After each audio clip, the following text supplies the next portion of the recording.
Hi friends, welcome to my channel. ఈరోజు Sunday special మా ఇంట్లో చికెన్ తెప్పించారండి. దాన్ని సింపుల్గా చికెన్ కర్రీ చేద్దామని అనుకుంటున్నాను. మళ్ళీ చికెన్ ఫ్రై, చికెన్ పకోడా లాంటి ఏమైనా చేస్తే మళ్ళీ దాంట్లో పప్పు రసం చేయమని అడుగుతారు. అందుకే ఈజీగా చికెన్ కర్రీ చేసేద్దాము, రైస్లో కూడా బాగుంటుంది అనేసి చికెన్ కర్రీ చేస్తున్నానండి. దానికి ముందుగా చికెన్ని బాగా కడుక్కొని దానిలో ఉప్పు, కారం, పసుపు వేసి మ్యాగ్నేట్ చేసి బాగా కలిపి పక్కన పెట్టుకుంటున్నాను. మళ్ళీ ఆ తర్వాత స్టవ్ ఆన్ చేసి దాని మీద ప్యాన్ పెట్టి ఆయిల్ వేసుకుంటున్నానండి. ఏమి పెనుగు కాస్త దెబ్బతిన్నట్టుందని చూస్తున్నారా?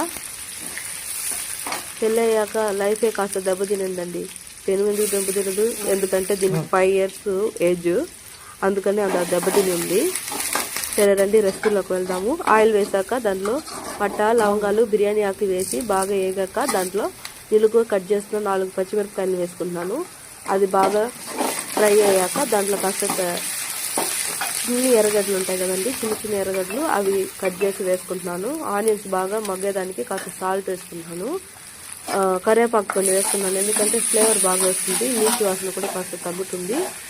ఆనియన్స్ బాగా మగ్గాక దాంట్లో కాస్త అల్లం తెల్లగడ్డ పేస్ట్ వేసుకుంటున్నానండి. అల్లం తెల్లగడ్డ పేస్ట్ ఇంట్లోనే చేసిందండి. దాంట్లో ప్రిపేర్ చేసేటప్పుడు దాంట్లో మిరియాలు, లవంగాలు, పట్ట, ఉప్పు వేసి గ్రైండ్ చేసి స్టోర్ చేసి పెట్టుకున్నాం.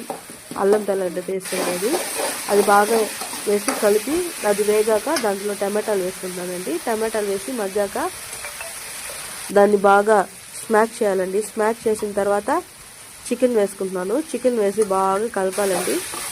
కలిపాక దాంట్లోంచి కొంచెం వాటర్ వస్తుంది కదా, ఆ వాటర్ వచ్చాక దాంట్లో కాస్త చికెన్ మసాలా, ఉప్పు, కారం, ధనియాల పొడి వేసి కలుపుకోవాలండి. ఎందుకు ఉప్పు, మిరప్పొడి అంతా చూసి వేసుకోవాలండి, ఎందుకంటే మ్యాగ్నేట్ చేసేటప్పుడు వేసాము, మళ్ళీ ఆనియన్స్ ఫ్రై చేసేదానికి సాల్ట్ వేసాము. అవన్నీ చూసి మనకి ఎంత కావాలో టేస్ట్ తగినట్టు వేసి కలుపుకోవాలి. అన్నీ వేసి కలుపుకున్నాక బాగా మిక్స్ చేసి మగ్గనియాలండి. మగ్గనిచ్చాక కాస్త వాటర్ పోసి ఉడకబెట్టి దించుకోవడమే. ఇలాంటి సింపుల్ చికెన్ కర్రీస్ మీకు నచ్చితే లైక్ చేయండి.